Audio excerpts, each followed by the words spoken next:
Bienvenue dans cette nouvelle édition du QG News. Au sommaire, la République démocratique du Congo candidate à un siège au Conseil des droits de l'homme. L'organe intergouvernemental doit désigner ses nouveaux membres ce lundi lors d'un vote annuel à majorité au cours de l'Assemblée générale.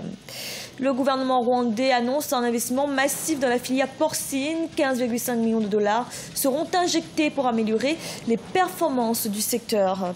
Et rencontre dans ce journal avec l'artiste guinéen Sekouba Kandia Kouyaté, fils de griot. Il prône unité et réconciliation.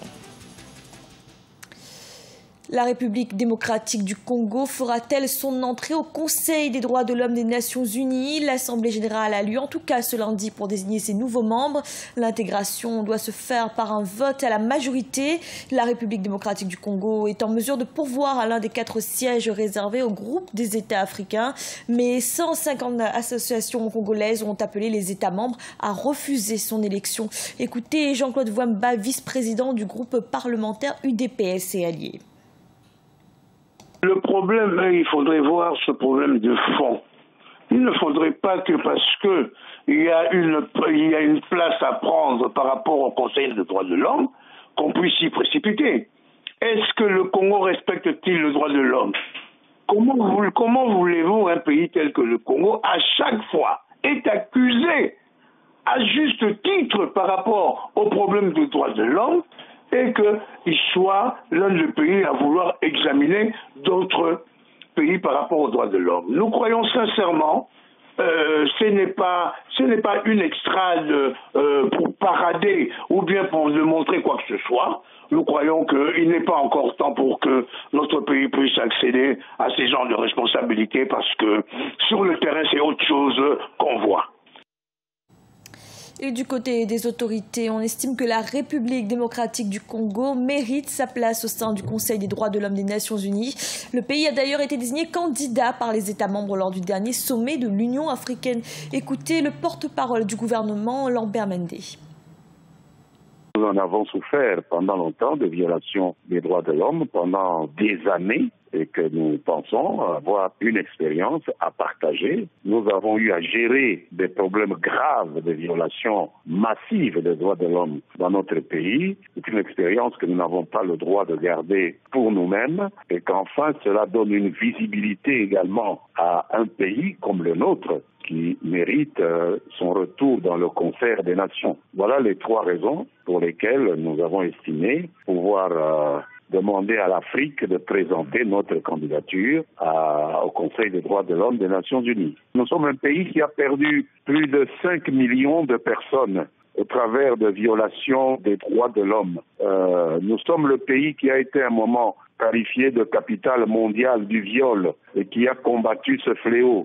Nous sommes le pays qui a vu des groupes armés se partager le territoire, des armées étrangères se battre sur notre territoire, recruter des enfants et dont les Nations Unies viennent de faire sortir son nom sur la liste des pays prédateurs des droits des enfants. Donc il y a un certain nombre d'accomplissements que la République démocratique du Congo peut considérer comme un portefeuille d'expérience à partager avec le reste du monde.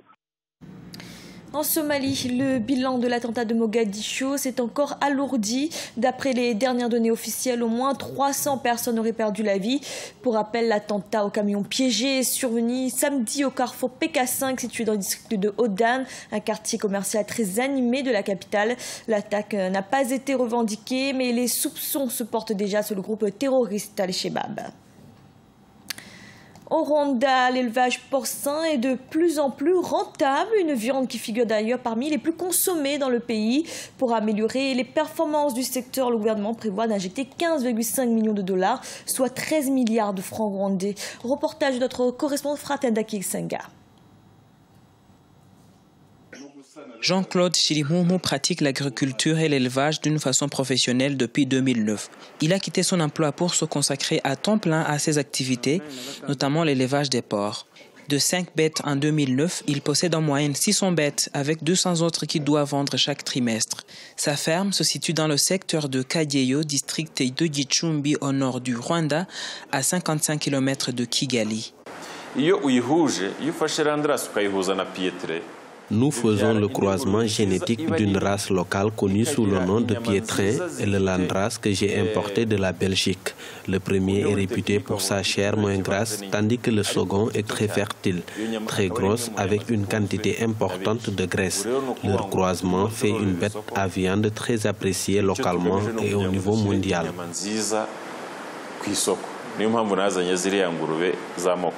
Mais la Belgique est trop loin pour un éleveur moyen comme Jean-Claude qui souhaite développer son élevage.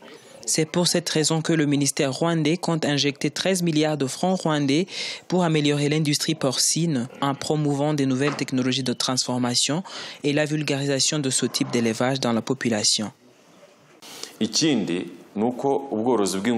À part le problème d'infrastructure adaptée à ce type d'élevage au Rwanda, nous avons longuement souffert du problème de mentalité. Par le passé, les Rwandais considéraient le porc comme un animal sauvage, toujours sale et difficile à élever.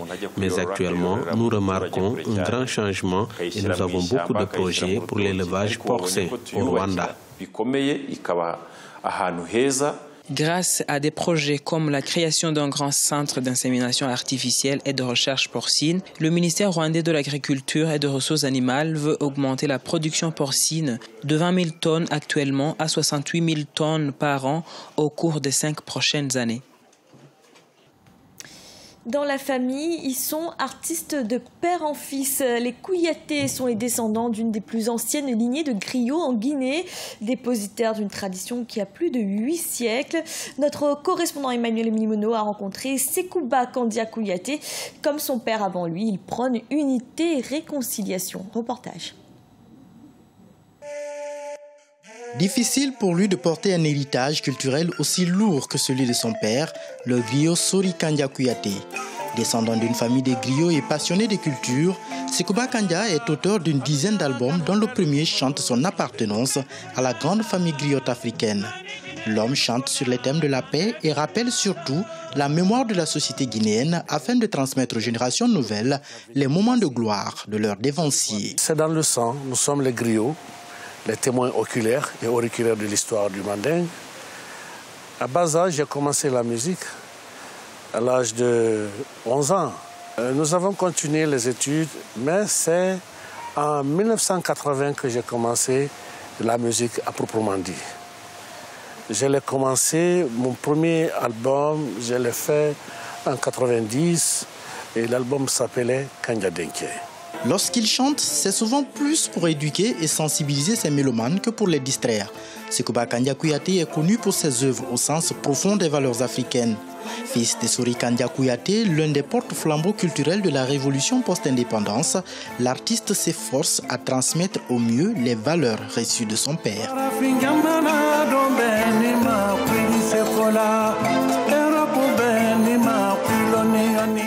Avec l'évolution du monde, nous essayons vraiment de mettre les gens sur la bonne voie.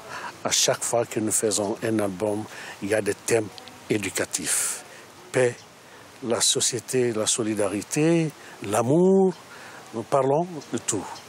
Sekouba Kandia est aussi connu pour l'audio de choc qu'il forme avec son épouse, Sona Tata Kondé, elle-même chanteuse. Au-delà de l'effet récréatif que produit sa musique sur ses mélomanes, elles sont surtout une source de savoir sur l'histoire et les temps forts de la marche du peuple de Guinée. Il s'est défini d'ailleurs comme une mémoire vivante, animée par le besoin de transmettre sa passion aux générations actuelles et futures. Ce journal a été réalisé par l'ensemble de la rédaction. Merci de l'avoir suivi. Retrouvez dans un instant une nouvelle édition de l'information.